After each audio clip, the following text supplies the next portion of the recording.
शेतमालाला योग्य भाव द्या, आमदार देरकर यांचे प्रतिपादन।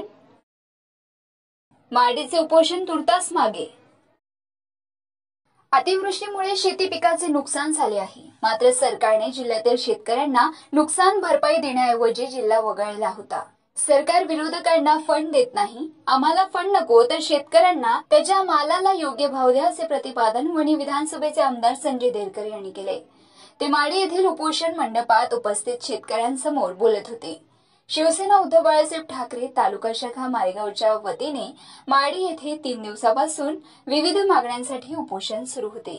या समस्यामध्ये ओला दुष्काळ जाहीर करणे, रस्ते खड्डेमय करणे, विद्युतचा लपंडाव, 132 kV सबस्टेशन सुरू करणे, अवैध धंदे बंद करणे इत्यादी मागण्यांचा समावेश होता।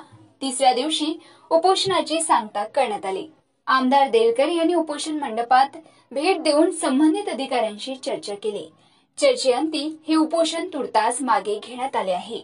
उपोषणकर्त्यांचे लेखी आश्वासनावर समाधान झाल्यानंतर आमदार देरकर यांच्या हस्ते उपोषणकर्त्यांना सरबत पाजून उपोषण सोडले। यावेळी तहसीलदार उत्तम निलावाड, मारेगाव पोलीस स्टेशनचे सहाय्यक ठाणेदार विक्की जाधव, विद्युत विभागाचे अभियंता श्यामसुंदर कुर्रा, उप अभियंता नरेंद्र खटारे, जिल्हा परिषदेचे अभियंता संजय शिंदे यासह विविध विभागाचे विभाग प्रमुख प्रामुख्याने उपस्थित होते। माडी येथील बाजार चौकात बेमुदत उपोषणास बसलेल्या आंदोलनकर्त्यांमध्ये तालुका प्रमुख पुरुषोत्तम बुटे, सचिव दिवाकर सातपुते, संपर्क प्रमुख सचिन पचारे, उपतालुका प्रमुख विजय अवताडे, माजी खरेदी विक्री उपाध्यक्ष शरद ताजने या 5 अधिकाऱ्यांचा समावेश होता।